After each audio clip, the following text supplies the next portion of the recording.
अनु ने दिन रात मेहनत करके अंकित की देखरेख की और उसे पढ़ा लिखा कर पैरों पर खड़ा किया था। दोनों भाई बहन खुशी खुशी रह रहे थे। एक दिन, दीदी मुझे जॉब मिल गई है। अरे वाह भैया, तेरी मेहनत सफल हुई। मेरी मेहनत नहीं दीदी, आपकी मेहनत। अगर पापा के निधन के बाद मेरी जिम्मेदारी आप न उठाती तो ये सब नहीं हो पाता। मेरी सफलता सिर्फ आपके बलिदान की वजह से है दीदी। कुछ महीनों बाद अंकित की शादी सीमा से हुई। सीमा बड़ी ही चालाकी से अनु से मीठा मीठा बोलकर घर का सारा काम करवा लेती थी और खुद अंकित के साथ घुमा फिरा करती थी। वैसे तो वो सिर्फ खाना बनाने का काम ही घर में करती थी, लेकिन अब उसे उससे भी छुटकारा चाहिए था। इसीलिए एक दिन, दीदी मेरे हाथ का खाना अंकित को पसंद नहीं आता, क्या आप खाना बना दोगी प्लीज? अरे हाँ, ये भी कोई कहने की बात है, जरूर। सीमा इस बात से मन ही मन बड़ा खुश होती है और अगले दिन के झाड़ू पोछे के काम से छुटकारा पाने के लिए एक और तरकीब लड़ाती है। हॉल में जोर जोर से कराहने लगती है। उसके कराहने की आवाज सुनकर अनु हॉल में भागती हुई आती है। क्या हुआ सीमा? दीदी लगता है मेरी कमर अकड़ गई है। वो क्या है ना, मुझे झाड़ू पोछा करने की आदत नहीं है ना। मेरी मम्मी पापा ने मुझसे कभी ये काम नहीं करवाया। अरे कोई बात नहीं, झाड़ू पोछा ही तो है, मैं कर लिया करूंगी। ऐसे ही धीरे धीरे सीमा ने घर के सारे कामों का बोझ अनु पर डाल दिया। घर का सारा काम अनु करती थी, फिर भी सीमा को अनु से छुटकारा चाहिए था।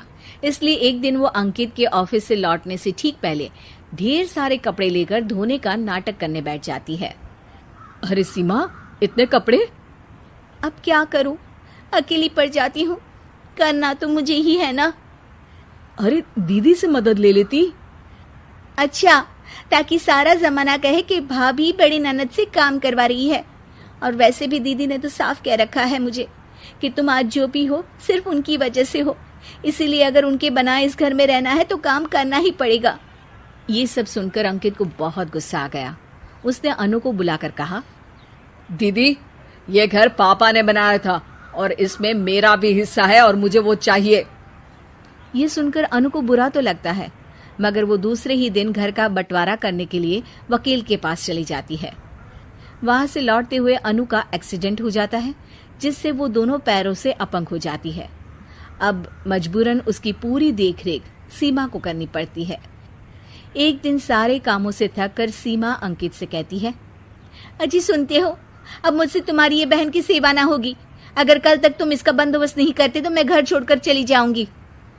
अरे ये कैसी बातें कर रही हो? इस हालत में वो कहाँ जाएंगी? मैं कुछ नहीं जानती, बस कल ये इस घर में मुझे दिखनी नहीं चाहिए। अंकित अपनी बीवी की जिद के आगे हार मान लेता है और अनु को शेल्टर होम में छोड़ आता है। 3 महीने बाद, अजी सुनते हो, ये आपके लिए एक पार्सल आया है, ये लीजिए। अरे इसमें तो घड़ी है और एक चिट्ठी भी है। दिखाइए तो। अरे वाह, बड़ी ही सुंदर घड़ी है, लेकिन ये आपको भेजी किसने? पता नहीं, शायद चिट्ठी में कुछ लिखा हो। आशा करती हूँ ये घड़ी तुम्हें पसंद आएगी। रक्षाबंधन की बहुत शुभकामनाएं, तुम्हारी दीदी अनु। चिट्ठी पढ़कर अंकित की आंखें भर आती है। मैं दीदी को लेने जा रहा हूँ सीमा। अरे घड़ी भेज तो दी उन्होंने, अब क्यों जाना उनके पास? देखा सीमा, दीदी हमसे दूर जाकर भी हमारे बारे में ही सोचती है, और एक हम है जो उनकी सेवा से बचने के लिए उन्हें शेल्टर होम छोड़ा है।